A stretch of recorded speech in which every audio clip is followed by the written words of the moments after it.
How many of you have tattoos? Now, how many of you plan or thought of the idea to get a tattoo? It was reported in the December 12, 2019 survey published by Statistical Research Department that more than 35% of the population here in the US has at least one tattoo. According to the article Skin Stories, the Art and Culture of Tattoos published by PBS in 2003, tattooing is recognized as a legitimate art form that attracts people of all walks of life and both sexes. In today's speech, I will cover the main puzzle pieces regarding tattoos. For the time I have you, I'm going to talk to you about what a tattoo is, a brief history of tattoos, and the purpose meaning of tattoos. First, let's talk about what a tattoo is. In the article How Tattoos Work by Tracy V. Wilson, published by HowStuffWorks.com on April 1st of 2000, artists create tattoos by injecting ink into a person's skin. To do this, they use an electrically powered tattoo machine that resembles and also sounds like a dental drill. The machine moves a solid needle or needles up and down to puncture the skin between 50 and 3,000 times per minute. The needle penetrates the skin by about a millimeter and deposits a drop of insoluble ink into the skin with each puncture. When you look at a person's tattoo, you're seeing the ink through the epidermis, or the outer layer of the skin. The ink is actually in the dermis, which is the second layer of the skin. The cells of the dermis are far more stable than the cells of the epidermis, so the tattoo's ink will stay in place, with minor fading and dispersion for the person's entire life. Now that you've been introduced to what a tattoo is, let's go back in time and learn a brief history of tattoos. Humans have marked their bodies with tattoos for thousands of years. In an article titled Tattoos, the Ancient and Mysterious History, published by the Smithsonian Magazine in January 1st of 2007, states that the oldest physical proof of tattoos has been found on an ancient mummy from the Alps called Otzi. This prehistoric human has been dated to around the 5th to 4th millennium BC.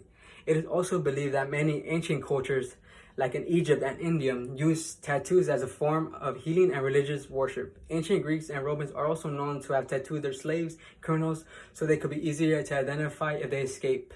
But all that changed in Europe, at least, with the rise and mass adoption of Christianity under the Roman Empire.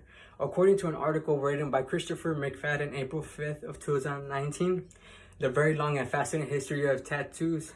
Tattoos were certainly considered a barbaric practice and then slowly died across the empire. During the Age of Discovery and transoceanic trade routes began to develop, the taboo around tattoos began to fade, albeit very slowly at first. According to the same article, tattoos then began to become adopted by sailors and other members of the so-called low classes, but became more widely socially acceptable. As the art developed in Europe again, tattooing became a hobby of the aristocracy who had the means to pay for the talented professionals. But again, this didn't last. As tattooing practice started to fall, it was once again seen as a sole practice of the lower classes. It would retain this social stigma for many decades until the 1960s. After this period, tattoos once began to be socially accepted and came to be seen as a form of self-expression. Today, it has become so mainstream that even Mattel started selling Barbie dolls with tattoos.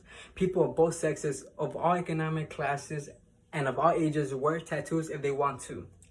Lastly, I'm going to explain why people get tattoos and the purpose and meaning behind them.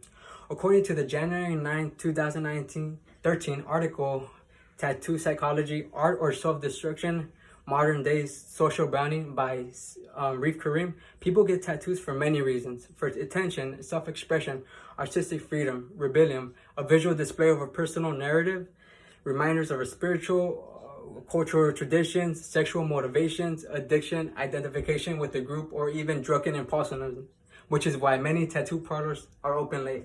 What was once considered self-mutilatory behavior and a psychiatric problem has now become almost normative behavior. Some people mark themselves for lives to remind them of past family members or ancient saints or religious scriptures or names of their current love interests. Other people use tattoos to enhance their sexual prowess or feed their exhibitionist side. Tattoos can visually reveal more about you or distract people from getting to know the real you. Like Johnny Depp said, "My body is my journal and my tattoos are my story."